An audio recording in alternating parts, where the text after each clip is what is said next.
వి gold trusted gold buyers తాకట్టులో ఉన్న బంగారాన్ని విడిపించి ఈ రోజు ఉన్న మార్కెట్ ధరకే కొనబడును. మరిన్ని వివరాలకు సంప్రదించండి 7771077720. గారి యొక్క ఉత్తర్వుల ప్రకారం ఐజీ మేడం గారు ఒక డైరెక్టర్ మేడం గారి యొక్క ఆధ్వర్యంలో జేడీ మేడం గారి ఆధ్వర్యంలో కూడా మేము జాయింట్ ఆపరేషన్ రామమూర్తి గారని వైజాగ్ నుంచి వచ్చారు. ఆయన నేను ఇక్కడ రోకల బివి సుబ్బారావు అని, నేను రోకల ఏసీబీ రేంజ్ ఆఫీసర్ని. వచ్చిన దాని మీద కంప్లైంట్ మీద వారు ఇచ్చిన కంప్లైంట్ మీద మేము ఈరోజు ఇక్కడ సిఈ గిరిజన వెల్ఫేర్ ఆఫీసర్ ఆయన సిఈ గారు అని చెప్పి సిఈగా చేస్తుంటారు. ఈయన దీన్ని గిరిజన వెల్ఫేర్ దానికి హాస్టల్స్ అనేవి అన్నిటి కూడా గిరిజన నాటి సంస్థకి ఈయన చీఫ్ ఇంజనీర్ గారు. ఈయన ఆఫీసులో ఈయన ఏంటంటే ఇంతకుముందు కాంట్రాక్టర్ రాజుగారు ఉన్నారు, వారు కాంట్రాక్ట్ చేశారు గిరిజన స్కూల్స్, ఏకలవ్య స్కూల్స్ అనే దాని మీద సివిల్ కాంట్రాక్ట్స్ అన్ని కూడా చేశారు. అంటే పాడేరు, విశాఖపట్నం అన్ని చోట్ల కూడా మొత్తం అన్ని చోట్ల రూరల్ ఏరియాస్ ఉన్న గిరిజన ప్రాంతాలన్నీ కూడా ఈయన సివిల్ కాంట్రాక్టర్గా పనిచేశాడు రాజు గారు. దాని నిమిత్తం ఆయనకి 35.50 లక్షల దాకా ఆయనకి రావాల్సిన సొమ్ములు ఉన్నాయి. దాన్ని బిల్స్ చేసి ఇవ్వడానికి ఆయన బిల్స్ చేయడానికి ఇక్కడ ఈ యొక్క సిఏ గారి పెండింగ్ ఉంచుకున్నారు. అవి ఇవ్వకుండా ఆయన చాలా ఇబ్బంది పెడుతున్నారు. ఆయన తట్టుకోలేక అన్ని రకాలుగా ఇబ్బంది పెట్టేసరికి ఆయన అప్రోచ్ చేయడం జరిగింది, మమ్మల్ని అప్రోచ్ చేయడం జరిగింది. దాని మీద అంటే దాన్ని 35.50 లక్షలు దాని శాంక్షన్ 5 కోట్ల రూపాయలు డిమాండ్ చేశారండి. ఈయన 5 కోట్ల రూపాయలు ఈయనకి డబ్బులు పని నిమిత్తం చేయాలంటే మీకు బిల్ చేయాలంటే మీకు 5 కోట్లు ఇస్తేనే చేస్తా అని చెప్పి, లేకపోతే లేదని చెప్పి ఇబ్బంది పెడితే మొదటి విడిగా ఒక 25 లక్షలు ఇస్తా అని చెప్పి ఈవేళ వచ్చి నేను చెప్పి వచ్చి ఇస్తా అని చెప్పి మాకు ఇష్టం లేక అతనికి డబ్బులు ఇవ్వడం ఇష్టం లేక అతనికి డబ్బులు ఇచ్చి ఇది తప్పుడు పని చేయడం ఇష్టం లేక ఆయన మాకు అప్రోచ్ అయ్యి మాకు ఇవ్వగా 25 లక్షలకి ఈవేళ ఉదయం వారి ఆఫీసులో వారిని రెడ్ హ్యాండెడ్గా వారిని క్యాష్లో లంచం తీసుకుంటున్నా 25 లక్షలు రికవర్ చేసాం. వారి చేతులు కట్టుగా వారికి కూడా మనకి కెమికల్ టెస్ట్ చేస్తే కెమికల్ టెస్ట్ కూడా పాజిటివ్ వచ్చింది. ఆ రకంగా నిర్ధారణ అయింది ఆయన తీసుకున్నాండి. దాని ప్రకారం మేము ఈ యొక్క రైడ్ చేయడం కేసు నమోదు చేసాం. కేసు నమోదు దాని మీద దర్యాప్తు చేస్తున్నాం. మిమ్మల్ని ఎవరైనా ప్రభుత్వ ఉద్యోగులు కానీ ఎవరైనా వ్యక్తులు కానీ ఎవరైనా వ్యక్తులు అంటే ప్రభుత్వ ఉద్యోగులు పబ్లిక్ సర్వెంట్స్ ఎవరైనా సరే ప్రజల నుంచి ఏమైనా లంచం అడిగితే కనుక లంచం ఏమైనా ఇవ్వకుండా ఉండడానికి లంచం ఎవరికి ఇవ్వద్దు, ప్రోత్సహించొద్దు. ఇచ్చి లంచం ఇవ్వడం తప్పే తీసుకోవడం తప్పే కాబట్టి మీరు ప్రోత్సహించొద్దు, ఇవ్వద్దు.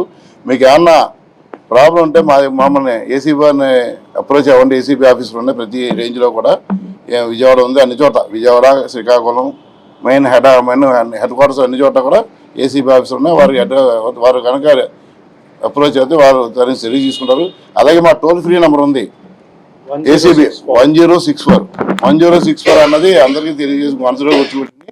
ఎవరైనా లంచాలు కానీ ఇది కానీ గురి చేస్తే మీరు ఇమీడియట్గా ఆ నెంబర్ టోల్ ఫ్రీ నెంబర్ చేస్తే దాని ప్రకారం వచ్చి కంప్లైంట్ చేసి పిలిపించి మేము సరైన యాక్షన్ తీసుకుంటాం. ప్రజలు న్యాయం చేయడానికి మేము అందరం సుమూఖతతో ఉన్నాం కాబట్టి అందరూ కూడా ఈ నెంబర్ వినియోగించి వారి యొక్క సౌలభ్యాన్ని ఉపయోగించుకోవాలని కోరుతున్నాం. ఏసీబీ హిస్టరీలో ఇంత పెద్ద మొత్తంలో డబ్బులు పడినటువంటి సందర్భాలు గతంలో ఎప్పుడైనా ఉన్నాయా? ఇంత పెద్ద మొత్తంలో డిమాండ్ చేసిన సందర్భాలు ఏమైనా ఉన్నాయా? మాకు తెలుసుండగా నేను వచ్చి ఏసీబీ వచ్చినా మా సార్ వచ్చినా ఈ మధ్యకాలంలో ఎప్పుడూ చూడలేదు. మేము కూడా ఇంత 5 కోట్లు డిమాండ్ చేయడం, మరి దాంట్లో 25 లక్షలు తీసుకోవడం అనేది ఇదే ఫస్ట్ టైం మాకు తెలిసినంత. మనకి ఇప్పుడు ఆంధ్ర ఏర్పడిన తర్వాత హిస్టరీలో విశాఖపట్నం వారి కాంట్రాక్టర్ అయినా వారు అప్రోచ్ అవ్వడం జరిగింది. ఏంటంటే ఆయనకి ఈ ఏకలవ్య స్కూల్స్ ఏవైతే ఉన్నాయో అవన్నీ కూడా బిల్డింగ్ కన్స్ట్రక్షన్స్ చేయడం జరిగింది. ఆయన ఈ కన్స్ట్రక్షన్స్ చేసిన వాటిలో ఏంటంటే బిల్స్ సుమారు 35.50 కోట్ల 50 లక్షల బిల్స్ పెండింగ్ ఉన్నాయి ఆయనకి. అందులో సుమారు 7 ఏకలవ్య స్కూల్స్ కూడా ఉన్నాయి. వాటన్నిటికీ సంబంధించిన బిల్స్ పాస్ చేయడానికి తరచూ లంచాలు అడగడం, ఈయన ఇచ్చుకోలేకపోవడం అలాగా జరిగింది. పైగా అవుట్ రైట్గా 5 కోట్లు కూడా అడిగారు.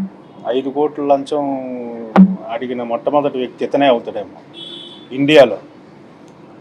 సో ఇతను 5 కోట్లకి ఆయన బెంబేలు ఎత్తిపోయాడు అనమాట. బెంబేలు ఎత్తిపోయి ఏం చేయాలో తెలియక ఆయన ఆల్మోస్ట్ 25 లక్షలు అని చెప్పి డిమాండ్ చేయడం జరిగిన తర్వాత అతనికి ఆ 25 లక్షల లంచం కూడా ఇవ్వడం ఇష్టం లేక ఇమీడియట్గా ఏసీబీ వారు విజయవాడ వారికి అప్రోచ్ అవ్వడం జరిగింది. ఆ ప్రకారంగా ఏసీబీ విజయవాడ రేంజ్లో బివి సుబ్బారావు డిఎస్పీ గారి ఆధ్వర్యంలో, విశాఖపట్నం డిఎస్పీ అయిన నా ఆధ్వర్యంలో ఈ దాడులు జరిగాయి. ఈరోజు సదరు చీఫ్ ఇంజనీర్ గారికి అతను లంచంగా అడిగినటువంటి 25 లక్షల రూపాయలని ముట్ట చెబుతుండగా రెడ్ హ్యాండెడ్గా పట్టుకోవడం జరిగింది. అతను కెమికల్ టెస్ట్ చేశాం, పాజిటివ్ రిజల్ట్స్ వచ్చాయి. కేసు నమోదు చేశాం, దర్యాప్తు చేస్తున్నారు. దర్యాప్తు చేసిన పిదప సదరు ముద్దాయిని విజయవాడ ఏసీబీ కోర్టు నందు హాజరుపరిచి రిమాండ్ నిమిత్తం. ఇండియా పాకిస్తాన్ తాజా అప్డేట్స్ కోసం డౌన్లోడ్ చేసుకోండి RTV లైవ్ యాప్.